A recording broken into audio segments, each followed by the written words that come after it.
Hello, I'm Brigantia Blackbird of the Blackbird Grimoire. Welcome to the daily forecast for Sunday, September 22nd, 2024. It is the day of the god, Sun's day, Suna's day, the 1st of Libra, the 20th of Vine, the 1st of Raven, the 23rd of Tumandir, and we have got a lot of things to cover with all of these changes.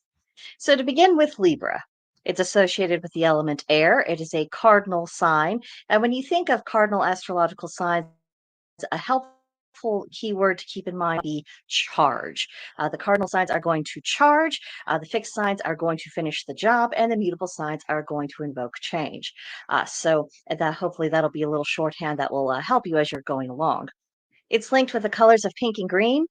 Its day is Friday. It's ruled by Venus. It's associated with sapphires and the Justice card in the tarot, and that makes sense because the very constellation of Libra itself it resembles, balancing scales. And of course, balancing scales always have to do with justice, making sure that things are right and fitting, proper and fair.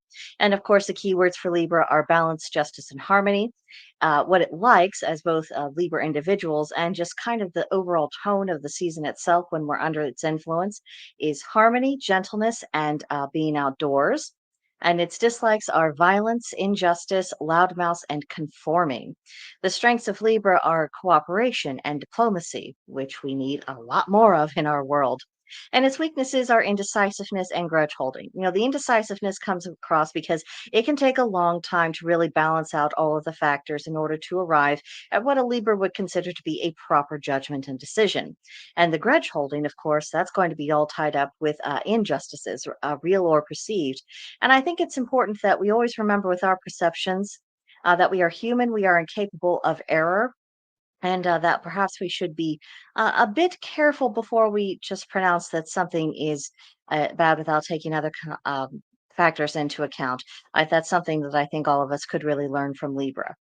Libras, as the sun sign, are generally compatible with Aries and Sagittarius. However, when you're talking about relationship compatibility, you need to take the whole chart of both parties into account in order so you can see how their energies are really going to be prone to naturally interacting. And then for the archetypes associated with Libra, think justice or a judge, the empress, or a very fair minded, compassionate ruler. And then we also have a Libra season overview that I found. It has talks about a lot of the same things. It adds that it is ruling by the seventh house of love and relationships. Again, its symbol are the scales, and it has additional crystals that have been associated with the sign, namely opal, kunzite, tiger's eyes, rose quartz, emerald, and howlite. So you have some options to really experiment with. And of course, when in doubt or when you don't have anything else, clear quartz does everything for everyone. It's nice that nature gave us that little universal substitution. So let's talk about Raven season. The birth totem for this particular sign runs from September 22nd through October 22nd. It's linked with the element of air. Its color is blue, and the stone is azurite, which is a very pretty blue stone. In case you aren't familiar with it. Let's look at the description of ravens. You're going to find certain similarities of temperament between themselves and Libra. This animal was, this totem was really not selected. Um, it just, there's an interesting consistency here. I'll leave it at that. So it reads Ravens are friendly and sociable and greatly enjoy being part of a group. Despite their talkativeness, ravens are very discreet and therefore able to keep secrets well. The ability to maintain an objective mindset allows the raven to see all sides of an issue, making them great mediators. It is this ability, however, that can cause hesitancy in decision making, as ravens strive to be fair at all times. While those of the raven totem are generally cheerful and upbeat sorts, an atmosphere of disorder or confusion may send the raven spiraling into moodiness. So long as you are clear in expressing your point, you will find the raven an exciting friend and partner. And then for the raven spirit animal, because obviously not all of us were born under this sign, but we can still reach out to the counterpart spirit animal. Its meanings and symbolisms, you might think intelligence, cunning, survival, adaptability, partnerships, guidance, transformation, opportunity, third eye, prophecy, and insights. It's no coincidence that this animal is associated with deities like Odin and the Morrigan and others, because these are all traits that they are very much known for. So if you happen to already work with these deities, you might have an easier time also connecting to this particular spirit animal. At the very least, I think it helps you get your foot in the door. So next up, happy Maybon gang. The autumn equinox is finally here. I hope you are having suitable weather. On the day of recording this video, the expected high is 93. And then on Maybon, I think we're supposed to be in the mid or upper 80s. Obviously, I am not happy with this. There's a high degree of cranky that I'm experiencing right now, but sometimes that's the way that it goes. Sometimes summer does have a way of lingering all through to the later weeks of September. Sometimes we have to really wait before we get the full benefit of fall. But despite that, it is still very much the harvest. And that's something to keep in mind. And I think what disconnects some people from the wheel of the year, it's less about the pattern of it, the flow of it, or even what's going on around them. I think sometimes people overthink things a little bit. I think they can turn looking at spiritual concepts into a box ticking exercise, which isn't the point.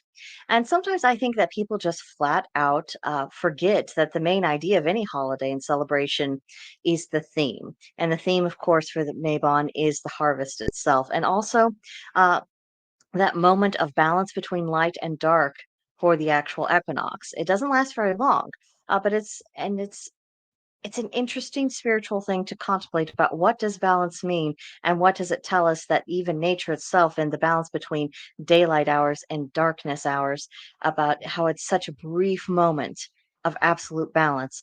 What does that teach us? I think that could be very fruitful meditation if you're feeling contemplative today. But the date for Mabon, of course, varies depending upon that exact moment of the equinox. For us, it's today, so yay. It's associated, she puts it with Libra and Scorpio, which I understand, because after Libra, we're going into Scorpio, and that'll take us into the absolute final stage of the harvest. But I tend to think of Mabon as associated with both Virgo and Libra, because that's the moment that we're switching off from. Our witchery looks at a little differently, but that's just one of those minor perceptions, and how are you looking at things. Uh, that explains that. And by the way, if you are not following this account on Pinterest, you really, really should. She comes up with such beautiful stuff, better than anything I could ever come up with. Rather jealous of that, but and with that jealousy is just a desire to keenly appreciate all that hard work. So that's why I'm bringing it to you today. The symbols for Mabon include the cornucopia, the equilateral cross, also known as a solar cross, autumn foliage, pine cones, acorns, vineyards, gourds, and pumpkins, just all of the stuff. Anything that's coming to fruition, you can easily work into your Mabon decor. For spell work, the themes of gratitude, cleansing, letting go, protection, prosperity, wisdom, self confidence, balance, and creativity. You can see that nice balance between those Virgo and Libra energies just in those themes alone. For animals associated with this time, I think owls, wolves, squirrels, deer, crows, ravens, foxes, bats, hawks, blackbirds, eagles. Always got to have a shout out for my blackbird. It's my favorite for a reason. But also, additionally, I think you can properly include and associate any kind of common farm animal with Mabon, especially if you are raising them yourself, whatever it is, because it's all part of that product of the land, even though the animals are not a crop to be harvested, of course. But we certainly they give us eggs, they give us meat, they give us all sorts of things. And so I think it's appropriate to not only associate them with them in our visuals for the holiday, but also to consider these things in our offerings. Colors for Mabon include orange, purple, yellow, red, brown, gold, maroon. Pretty standard issue. Apart from the purple, I didn't have any purple with my Mabon this year, but I certainly have the very traditional fall colors behind me. Uh, for the herbs and flowers, marigold, sunflowers, rosemary, sage, thyme, chrysanthemums, goldenrod, mugwort, asters, hops, ivy. If it's in bloom, I think it counts. If it is bearing, yielding any kind of crop, I think it counts. So that's just That's my opinion, so do with that what you will. For incense and oils, you might use frankincense, myrrh, cinnamon, patchouli, sandalwood, nutmeg, clove, orange, pine, ginger, juniper, and benzoin. And then for foods, apples, grapes, pumpkins, squash, corn, grains, nuts, potatoes, pears, cranberries, beers, wine, ciders. Again, if it's if it is producing at this time of year, I think it counts. For deities, you might turn your attention to Demeter, Persephone, Ceres, Freya, Fortuna, the Green Man, Modron, Fair, Osiris, and Dionysus. And I would add on to that, as I would consider Mabon to be, the symbolic death of the god in Wicca. I would see him as, experiencing, that mortal death of the flesh, descending into the underworld where he's going to be taking up his throne and watching over the dead for a period of time. So I see him as departing because the sun is departing. And the goddess is, picture her more so as, the grieving widow. She's left with the produce of this productive life that they've had together, but now she is alone for a period of time. Then, of course, in Samhain, she, of course, also turns her attention to the underworld and the dead. And before we have the preparations of that first spark of rebirth at Yule, when the sun is at its lowest point for the solstice, and then we go from there. So that's just how I think of it. So if you're on a similar mindset, please incorporate that into your rituals. Your rituals are never about somebody else. They're about, what we are actually perceiving, what we are believing, and the energies we are interacting with. Now, for your crystals and stones, citrine, amber, labradorite, smoky quartz, peridot, carnelian, garnets, sodalite, and moonstones. Really gorgeous, beautiful common stones. Most of those are not terribly expensive to get a hold of, especially if you're getting tumbled stones. Now, it's not a holiday without us looking at a tarot spread or a ritual. At the center of this tarot spread, what you see are your offerings, and you place your offerings at the center of everything, and then you deal out six cards. One, two, three on the top, and then four, five, six on the bottom. The first card is asking you, how should you be giving thanks for your harvest? Then the second, what can you learn from the coming darkness? And the third, how can you best utilize these shorter days? So this is all about getting you into the mode of, what have you come to this with? What can you learn? And where can you go forward through here? Then we go down to the bottom side with the fourth card. How can I create more balance in my life? And then the fifth, what must I shed for the coming season? And the sixth card, what lessons have I learned from this year? And so this is again also very reflective. It's about what do you need to do in order to take the next steps. And it is kind of an interesting state of mind because at this time of year we are both kind of lightening the load of things that we don't need anymore, things that we can put to bed, things that perhaps it's time to let go of. At the same time as we're trying to gather everything together and cozy things up. So it really forces us to think about, what is needed, what is appropriate for this moment. Are we responding to you know, the rhythm and the pattern of the season?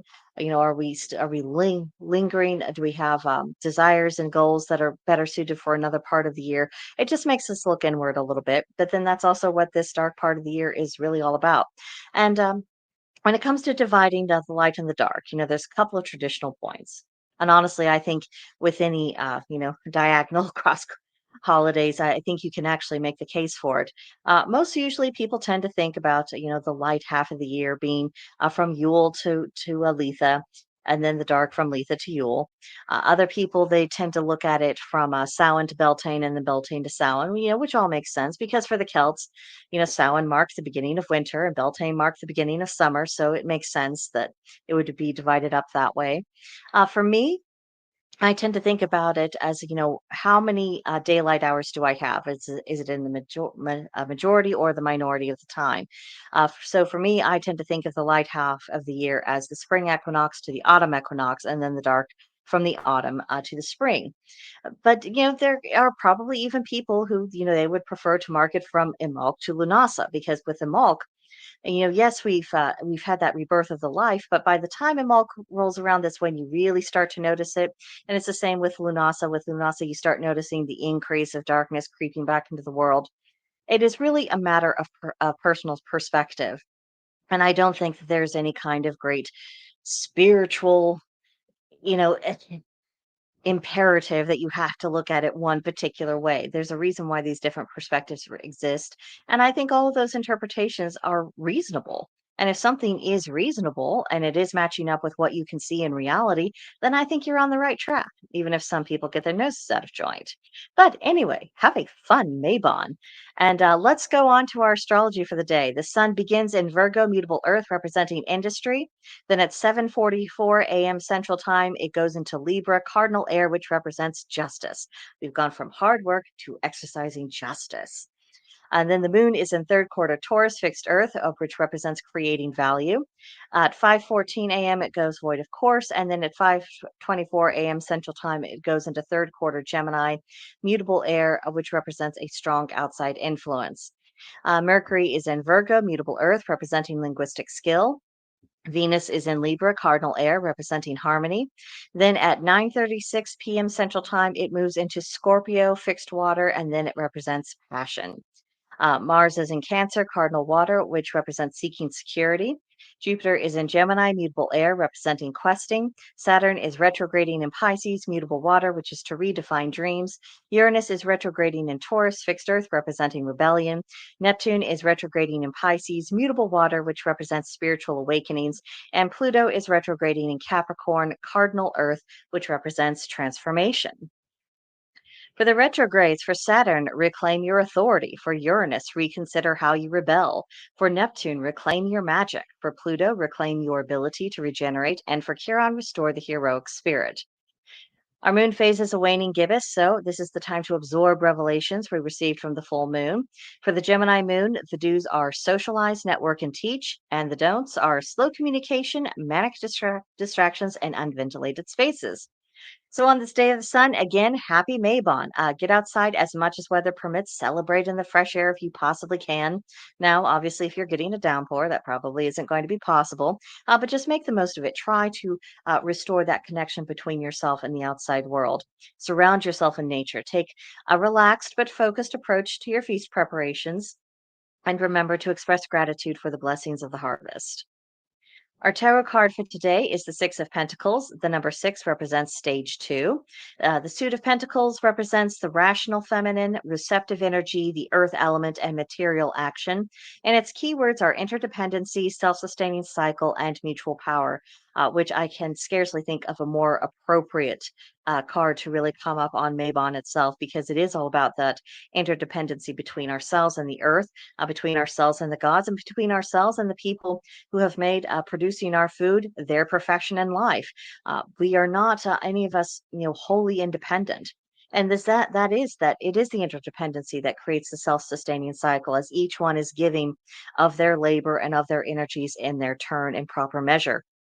And mutual power means that, no one here has the upper hand. And really, that's as it should be. If when people all know that they have their place and they're able to play their role and that they can count on others to do the same, that's a pretty good recipe for a healthy society. Gosh, we might want to try that sometime. Now, for today's Celtic triad, three types of investment: goods, money, and time. For goods, it's using materials you have on hand or materials you can acquire in order to produce a product or tool necessary to render a service. With money, that's pretty obvious. It's committing currency to be used by someone else in hopes of future profit. And time, and this is the biggie, that's giving of yourself and your energy towards a specific goal. And really, with our time, I think we do more investing with our time and our attention than we do anything else. What are we actually paying attention to? And that includes our spirituality, how we socialize, if we are socializing, just what we are doing with life. How are we spending time? That investment is going to really determine our life even more than how we use our goods or our money. Then today's magical correspondence is on the theme of healing. Its color is gold. The plant is the golden seal. The animal is the rooster, and the crystal is citrine. And I want to bring up this because it gets overlooked quite a bit, is that before you can heal, it is necessary to remove impediments to that process. I don't know how many pagans and even witches over the years who I've encountered. They want to heal, they want to heal, they want to heal. You suggest some things that they can do. It's not working. You start troubleshooting with them. And lo and behold, they are still engaging in the mindsets, the behaviors, and they're in the surroundings that caused the hurt to begin with. And when you suggest that perhaps they are going to have to change that if they're going to get the result that they want, suddenly they don't want anything to do with the healing process. So, if you're going to engage in the healing work, you're going to have to get everything out of the way so that it actually can take place. And if you're not willing to do that, then it's probably time to go back and meditate on exactly why you are uh, wallowing in your own misery. So there's that. You can tell we're in Libra season now, can't you? Now, our practices for today, of course, we're going to be celebrating Mabon, so that goes without saying.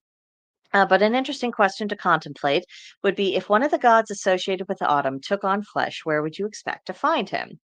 And then, as we are at the beginning of Libra seasons, is your sun sign energy compatible with the Libra energy?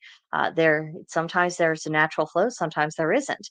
And while the sun, obviously, for all the rest of our 11 signs, it's not in our sign. However, we were born under that. We carry that energy within our souls, and so a piece of that is always going to be interacting with the current season. So, how is that going to go? For the root chakra, it is time to start bringing it into balance. The Hermetic principle is mentalism. And I'm asking the question, is there any balance in your thought process? We're going to be contemplating today. And the witch's pyramid, with our foundation, our spiritual foundation, did you lay it properly? Taking a good, long, honest look at that at both its strengths and weaknesses. And then, last of all, for today's journal prompt, write all that you know about the lore regarding front doors. If you're interested, you can screenshot It's not really a meme. It doesn't feel right to call it a cheat sheet either. I need another term. But take a look at it and think about, are you using some of these things for your own door? Are there other things you can incorporate? Have some fun with that. And on that note, have a magical day. Have a very happy Mabon, and I will see you guys in the next video. Bye for now.